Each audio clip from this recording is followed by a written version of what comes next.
Hello student, हम लोग कर रहे हैं कंसेप्ट थ्रू क्वेश्चन सीरीज और इस सीरीज की हेल्प से इंडियन इकोनॉमी के अंदर चैप्टर बाय चैप्टर में आपको क्वेश्चन डिस्कशन करवा रहा हूं। डिस्कशन करने के साथ साथ जो मेरा टारगेट है उस क्वेश्चन से रिलेटेड जितना भी थ्योरी होगा, इंपॉर्टेंट कंसेप्ट होगा, वो कंसेप्ट मैं आपको सिखाता हूं ताकि उससे रिलेटेड कोई दूसरा क्वेश्चन भी आ जाए तो आपसे बन जाए।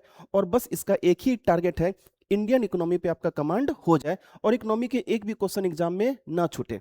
तो चलिए हम लोग स्टार्ट करते हैं। क्वेश्चन नंबर 21 1 से लेके 20 तक मैं ऑलरेडी डिस्कस करवा चुका हूं, जो यहीं पर प्लेलिस्ट में आपको दिखेगा। क्वेश्चन नंबर 21 कहता है opportunity cost is a fundamental concept, consider the following statement. मतलब ये जो क्वेश्चन है, ये क्वेश्चन किससे रिलेटेड है? अपॉर्चुनिटी कॉस्ट से। तो चलिए हम लोग सबसे पहले अपॉर्चुनिटी कॉस्ट समझते हैं कि ये आखिर क्या है। मैं 2-3 एग्जांपल लूंगा, इस एग्जांपल से ये जो अपॉर्चुनिटी कॉस्ट है ये आपको समझ में आ जाएगा। सपोज कीजिए आपके पास 10,000 रुपया है। इस 10,000 के लिए आपके पास पहला ऑप्शन ये होगा कि इसको आप अपने गोदरेज में लॉकर में रख दोगे, 1 साल 2 साल अपने गोदरेज में रख दोगे। एक दूसरा ऑप्शन ये होगा कि इस पैसे को आप अपने बैंक में रखोगे। दोनों में डिफरेंसेस क्या है?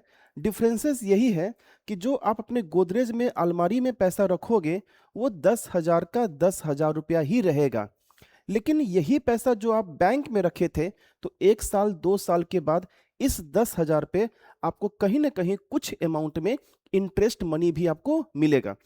तो दो ऑप्शन था आपके पास। तो एक ऑप्शन था गोदरेज में रखना, तो सपोज कीजिए ये एक चूजन ऑप्शन है जिसको आपने चूज किया, लेकिन आपके पास एक अल्टरनेटिव ऑप्शन भी तो था जिसको आपने फॉरगॉन कर दिया, आपने भूल गया।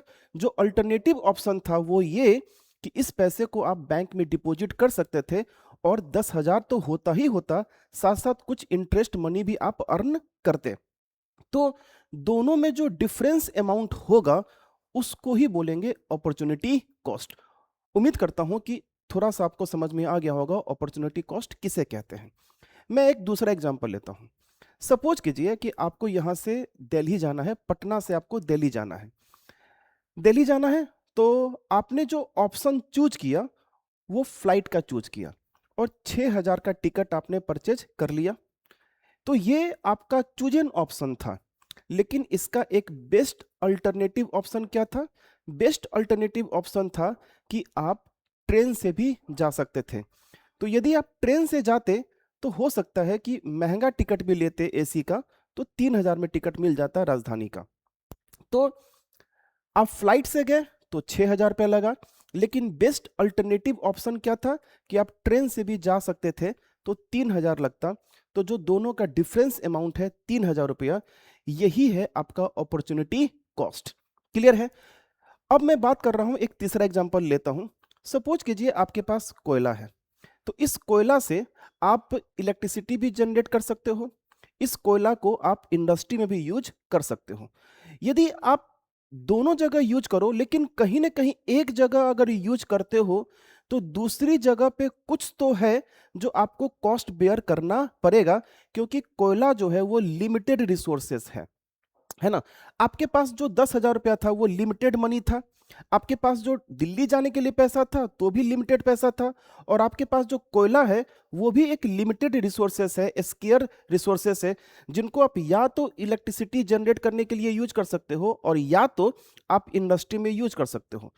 कहीं भी एक ऑप्शन चूज करते हो तो एक दूसरा एक अल्टरनेटिव ऑप्शन तो होगा ही होगा जहां पे हो सकता है कि आपको फायदा मिल सकता है।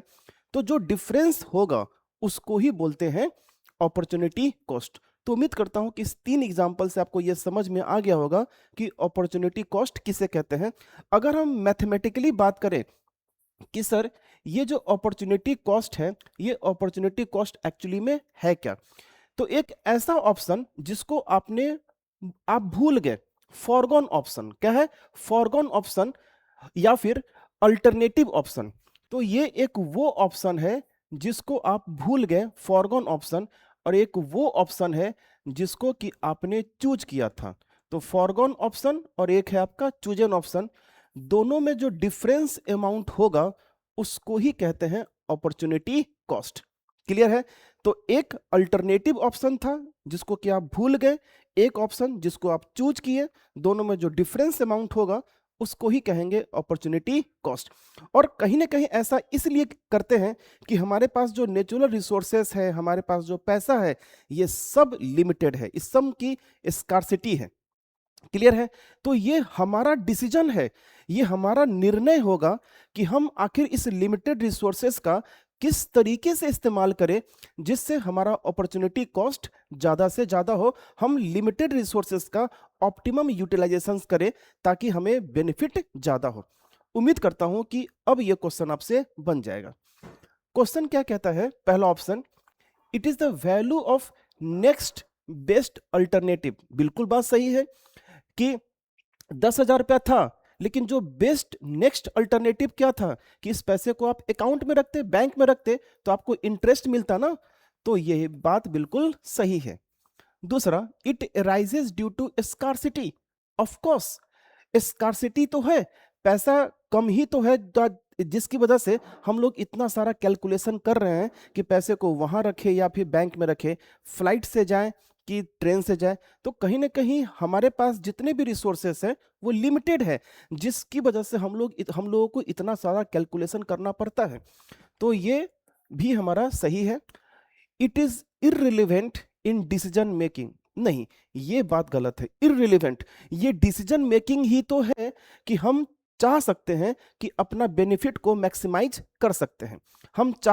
हम अगर चाहें तो हम फ्लाइट से ना जाके ट्रेन से जाएंगे तो 3,000 रुपया हम सेव कर सकते हैं।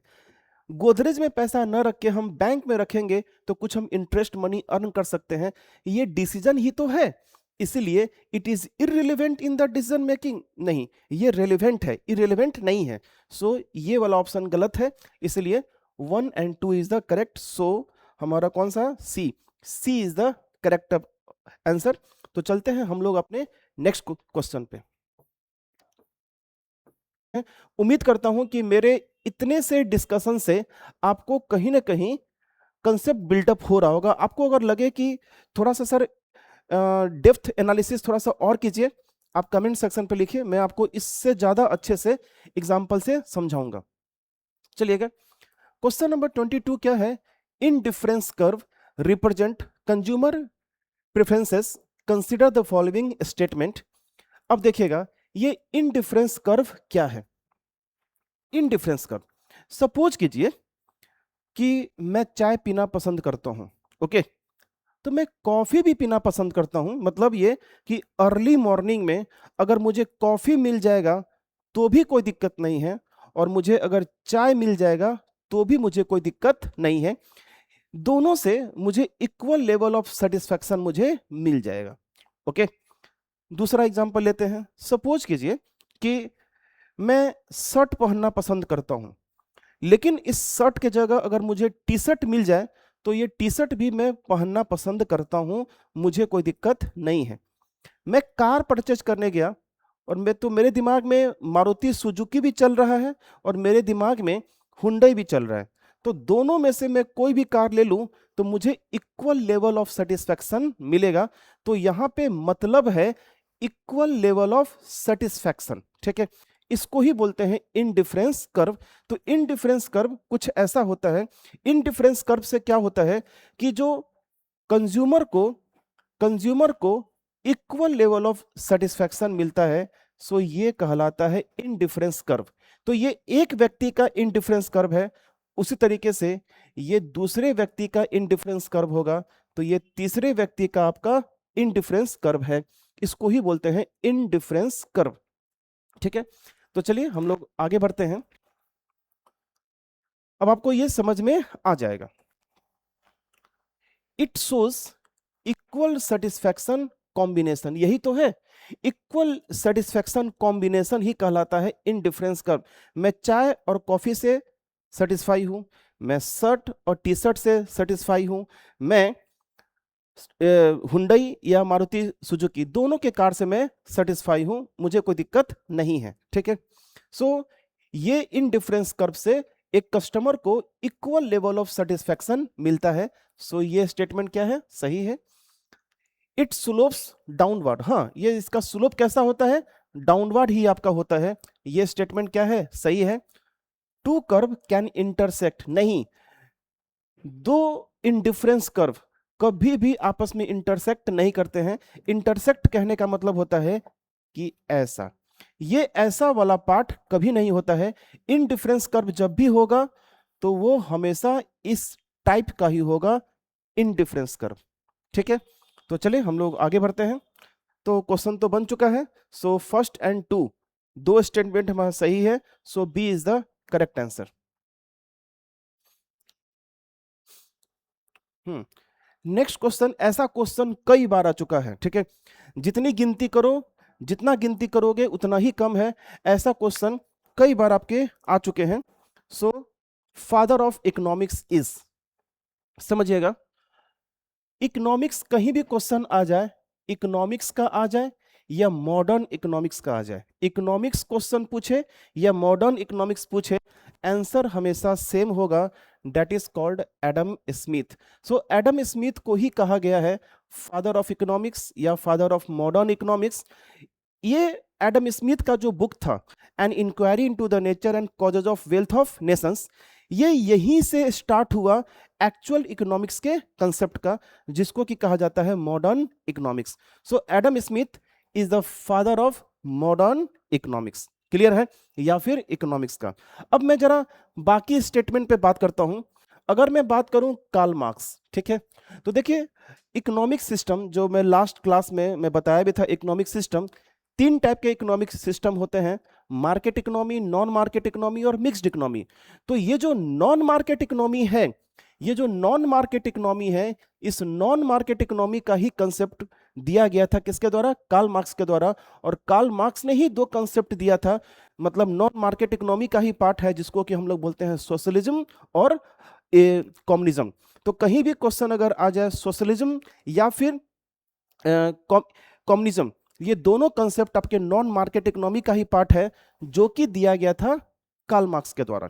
सोशलिज्म को सबसे पहले यूएसएसआर में अडॉप्ट किया गया था और कम्युनिज्म को सबसे पहले चाइना में अडॉप्ट किया गया था। ये सारे क्वेश्चंस आ चुके हैं, सबसे पहले कहां अडॉप्ट किया गया था। और अगर हम बात करेंगे मार्केट इकोनॉमी, तो मार्केट इकोनॉमी को सबसे पहले आपके यूएसए में अडॉप्ट किया गया था। अगर मैं बात करूं जॉन मैनार्ड किन्स, JM इसका नाम है, John Maynard Keynes. John Maynard Keynes को भी फादर बोला गया है, लेकिन ये फादर बोला गया है किसको? किसको बोला गया है? Mixed economy. तो अगर आपसे क्वेश्चन आ जाए मिक्स्ड इकोनॉमी के फादर कौन है, तो जॉन मैनार्ड किन्स है। जॉन मैनार्ड किन्स को ही बोला गया है फादर ऑफ मैक्रो इकोनॉमिक्स। क्या बोला गया है? मैक्रो। एक मैं लास्ट क्लास में ऑलरेडी इस पे डिस्कस कर चुका हूं, एक है माइक्रो और एक है मैक्रो। मैक्रो इकोनॉमिक्स का अगर फादर पूछा जाए तो जॉन मैनार्ड किन्स, या फिर मिक्स्ड इकोनॉमी के फादर बोला जाए तो कौन सा? John Maynard Keynes. और रही बात एल्फ्रेड मार्शल, ये एल्फ्रेड मार्शल का भी इकोनॉमिक्स में बहुत ज्यादा योगदान है। और अगर क्वेश्चन ये आ जाए फादर ऑफ माइक्रो इकोनॉमिक्स, अगर माइक्रो इकोनॉमिक्स के फादर अगर पूछे जाएं तो उनको नाम दोगे एल्फ्रेड मार्शल। तो आई होप सो कि ये चारों स्टेटमेंट आपको समझ में आ चुका होगा। इससे रिलेटेड जितने भी क्वेश्चन बनेंगे वो आपसे सॉल्व हो जाएगा।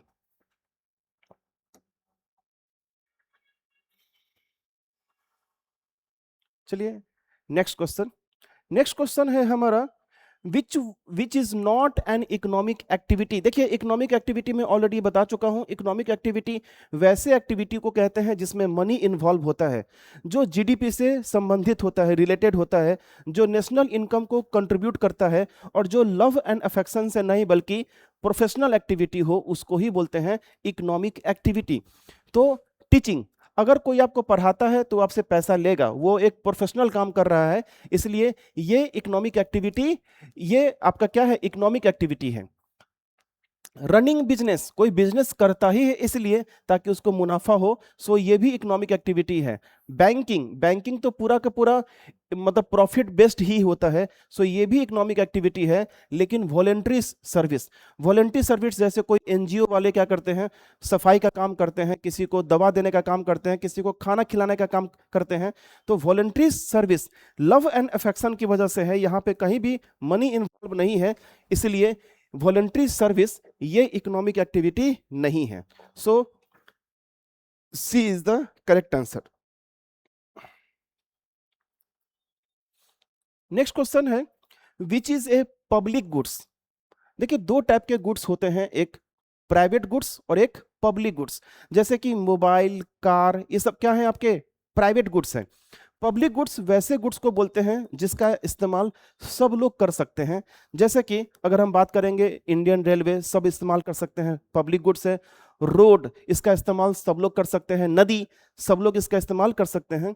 तो कार ये पर्सनल है, प्राइवेट है। मोबाइल ये पर्सनल है, प्राइवेट है। टीवी पर्सनल है, प्राइवेट है। लेकिन जो रोड है ये आप इसका इस्तेमाल सब लोग कर सकते हैं, इसीलिए इसको बोलते हैं पब्लिक गुड्स। ये तीनों के तीनों आपके क्या हैं, प्राइवेट गुड्स है। ठीक है। और अगर कोई मेरा फर्स्ट वीडियो देखेगा तो उसको अच्छे से समझ में आ जाएगा। इस गुड्स के और भी कैटेगरी होते हैं, जिसमें राइवेलरस है, नॉन राइवेलरस है, एक्सक्लूडेबल है, नॉन एक्सक्लूडेबल है। ये सारा कुछ मैं वन बाय वन सब कुछ समझा दिया हूं। जैसे कि अगर मोबाइल की बात करें तो मोबाइल क्या है, राइवेलरस गुड है। ठीक है। क्वेश्चन नंबर 26 चलिएगा। Which is an inferior goods. ठीक है। इंफीरियर गुड्स किसे कहते हैं? गुड्स के कई सारे आपके टाइप्स होते हैं, जिसमें से एक जो टाइप्स है उसको हम लोग बोलते हैं इंफीरियर गुड्स। आपको ऑलरेडी मैं बता चुका हूं वेबलेन गुड्स, गिफेन गुड्स, इसके बारे में हम लोग पिछले वीडियो में डिस्कस कर चुके हैं। इसमें आया है इंफीरियर गुड्स। इंफीरियर गुड्स ऐसा गुड्स होता है ना कि सपोज कीजिए आप एग्जाम दे रहे हो, अभी आप स्टूडेंट लाइफ में जी रहे हो। स्टूडेंट लाइफ में जीते हो तो कोई भी सामान आप परचेज कर लेते हो, कंज्यूम कर लेते हो और अपना जीवन जी लेते हो। लेकिन जैसे ही आपका एग्जाम क्वालिफाई हो गया, अब जो सामान आप पहले यूज करते थे वो सामान अब आप यूज करने में घृणा करोगे। आपको लगेगा ओह मैं ये सामान यूज करूंगा, बिल्कुल भी नहीं। अब आप शोरूम में जाके कपड़ा परचेज करोगे, आप लग्जरी गाड़ी परचेज करोगे, आप स्लीपर में नहीं बैठोगे, आप एसी में बैठोगे, आप फ्लाइट में बैठोगे। सो इंफीरियर गुड्स ऐसा गुड्स होता है जो रिलेटेड होता है इनकम से। मतलब अगर आप इनकम आपका राइज होगा, अगर आपका इनकम राइज होता है तो आप उस सामान का इस्तेमाल नहीं करोगे। इसको ही बोलते हैं इंफीरियर गुड्स। इनकम राइज करेगा तो आप उस गुड्स का इस्तेमाल नहीं करोगे।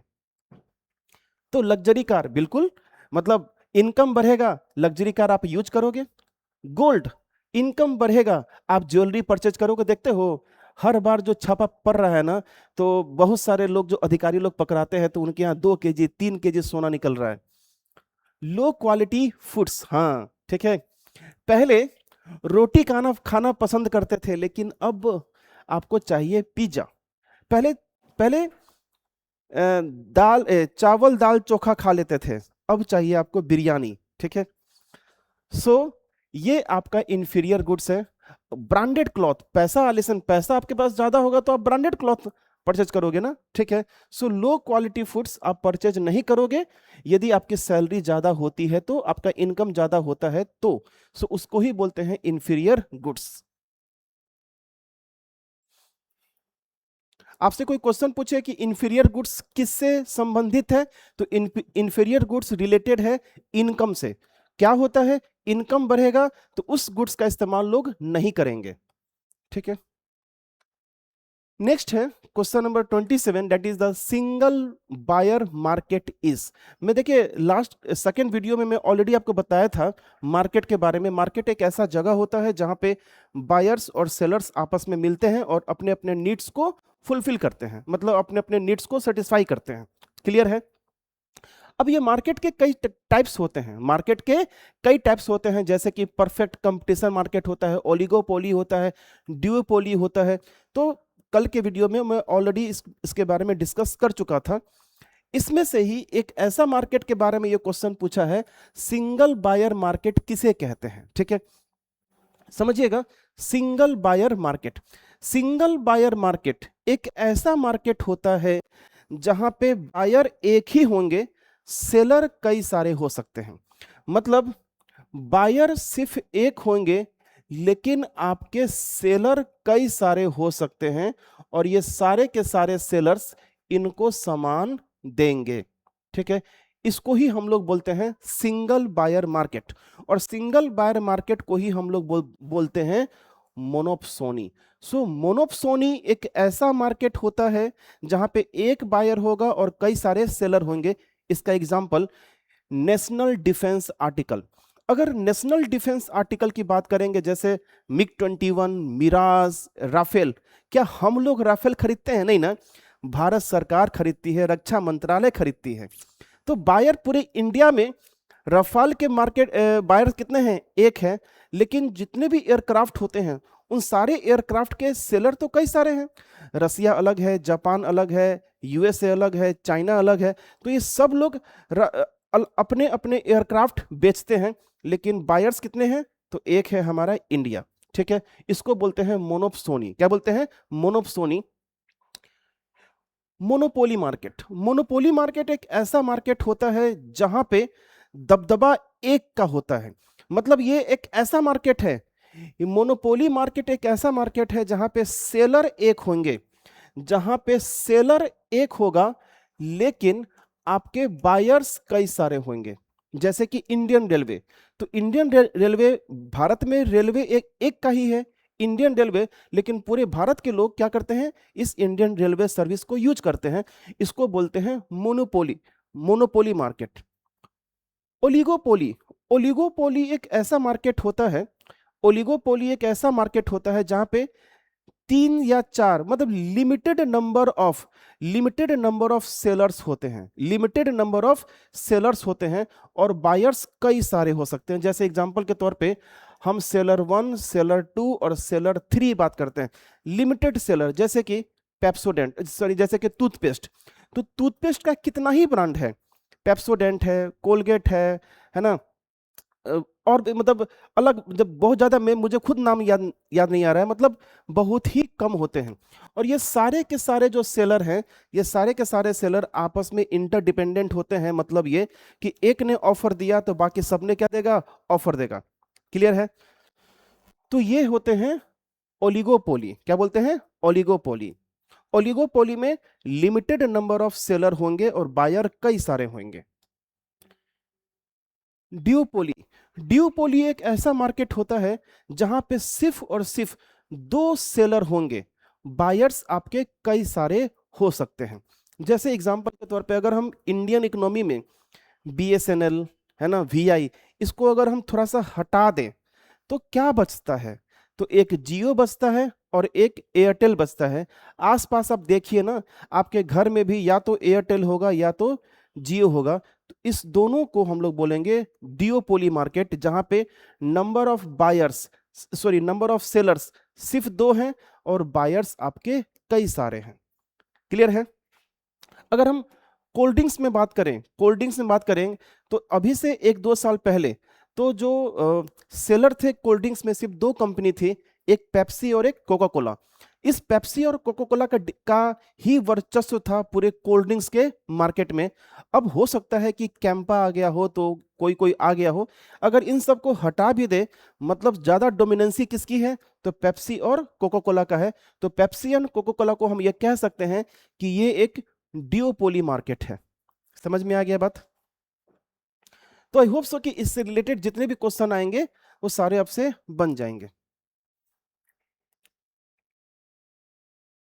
Question number 28। 28 क्या कह रहा है? Complementary goods.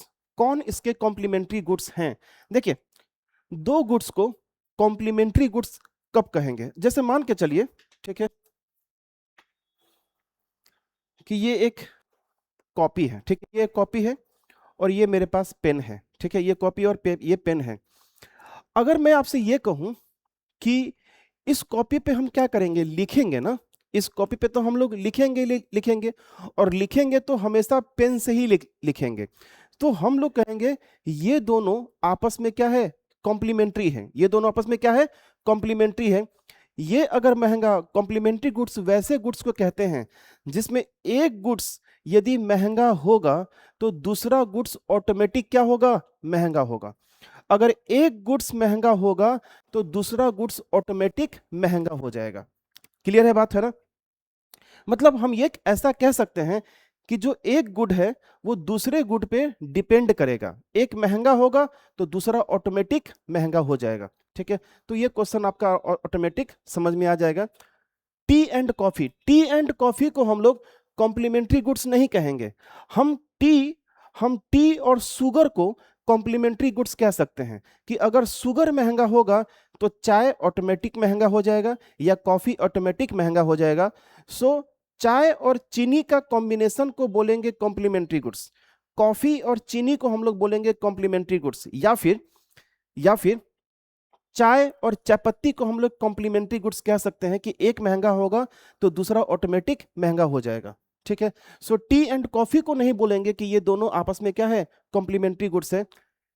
Pen and paper दूसरा है, तीसरा है कार एंड बाइक, और डी है एप्पल एंड मैंगो। हो सकता है कि मैं एप्पल खाता हूँ, सामने वाला मैंगो खाता होगा।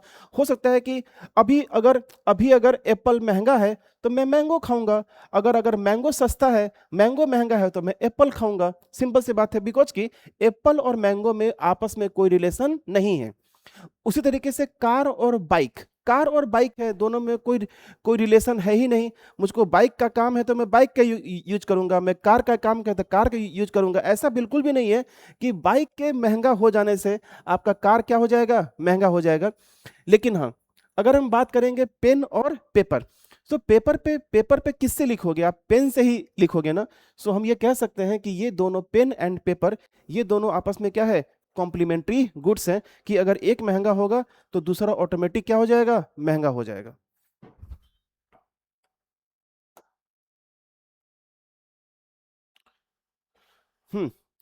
इनकम कंजम्पशन रिलेशनशिप सोन बाय, ठीक है, मतलब इनकम कंजम्पशन रिलेशनशिप सोन बाय।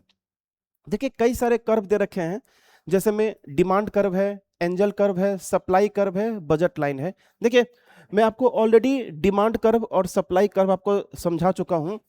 ये वाला जो है, ये वाला है हमारा डिमांड कर्व, और ये वाला जो है ये मेरा सप्लाई कर्व है। तो ये डिमांड कर्व है और ये हमारा सप्लाई कर्व है। तो डिमांड कर्व और सप्लाई कर्व कभी भी ये इनकम पे बेस्ड नहीं है। क्लियर है, तो इसका मतलब है डिमांड कर्व नहीं होगा और सप्लाई कर्व भी आपका नहीं होगा। ठीक है, ये जो एंजल कर्व है, यही एंजल कर्व बताता है इनकम कंजम्पशन रिलेशनशिप। ये एंजल कर्व क्या होता है, समझिएगा बात को। अगर मान के चलिए कि मेरा इनकम अभी कुछ है ना, अगर मेरा इनकम अभी कुछ है तो मैं कुछ और गुड्स का इस्तेमाल करूंगा, तो ये एक कॉम्बिनेशन हुआ। ठीक है, अगर मेरा इनकम I1 है तो मैं G1 का इस्तेमाल करूंगा, और अगर मेरा इनकम अगर राइज करता है, अगर मेरा इनकम राइज करता है तो मैं G1 का इस्तेमाल नहीं करके मैं G2 का इस्तेमाल करूंगा। और ये जो कर्व बनेगा, इस कर्व को ही हम लोग बोलते हैं एंजल कर्व, हम लोग कहते हैं। ठीक है, सो एंजल कर्व बताता है कि इनकम बढ़ने से आप अलग अलग गुड्स का इस्तेमाल करोगे, यही कहलाता है angel curve. So angel curve gives the income consumption relationship. समझ में आ चुका होगा angel curve. Next question, opportunity cost. ठीक है, अब ये क्वेश्चन तो 21 वाले क्वेश्चन से ही मिलता जुलता है। मैं आपको ऑलरेडी समझा चुका हूं, जो आप बेस्ट अल्टरनेटिव ऑप्शन जो आप भूल चुके हो वही कहलाता है अपॉर्चुनिटी कॉस्ट। आप ये काम भी कर सकते थे और ये काम भी कर सकते थे, लेकिन दोनों काम में मुनाफा किसमें ज्यादा होगा, अगर वो काम नहीं किए उसमें जो पैसा आपका नुकसान हुआ वही कहलाया अपॉर्चुनिटी कॉस्ट। मतलब फॉरगॉन अमाउंट, जो अमाउंट आप भूल चुके हो वही कहलाता है अपॉर्चुनिटी कॉस्ट। तो अपॉर्चुनिटी कॉस्ट कभी भी टोटल कॉस्ट नहीं होता है, ये फिक्स्ड कॉस्ट नहीं होता है, ये नेक्स्ट बेस्ट अल्टरनेटिव फॉरगॉन, जो आप भूल चुके हो, जो गलती से नहीं किए, बेस्ट अल्टरनेटिव यही है हमारा अपॉर्चुनिटी कॉस्ट। अकाउंटिंग कॉस्ट नहीं, अकाउंटिंग कॉस्ट तो ये तो मजदूरी हो गया है ना। So next best alternative foregone amount is called opportunity cost. Clear है, तो होप सो कि आज का सेशन आपको समझ में आ गया होगा। अगर किसी भी टॉपिक में, किसी भी कंसेप्ट में आपको अगर दिक्कत होगा तो आप कमेंट सेक्शन पे लिखिएगा। भले ही हम लोग 10 क्वेश्चन किए हैं, लेकिन इस 10 क्वेश्चन में हम लोग कई सारे कंसेप्ट पे हम लोग डिस्कस किए हैं, और उससे रिलेटेड जितने भी क्वेश्चन आएंगे वो आपसे बन जाएगा, ये मैं श्योर कहता हूँ। ओके, थैंक यू, मिलते हैं हम लोग अगले सेशन में।